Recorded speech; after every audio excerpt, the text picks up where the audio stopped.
सोमनाथाय नमः। ॐ मल्लिकार्जुनाय नमः। ॐ महाकालेश्वराय नमः। ॐ ओंकारेश्वराय नमः। ॐ वैद्यनाथाय नमः।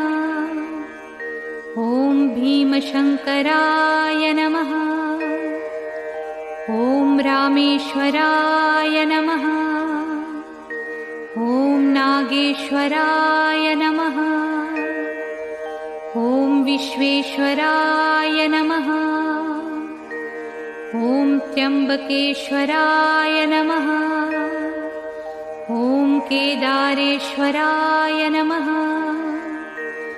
ॐ भुस्मेश्वराय नमः।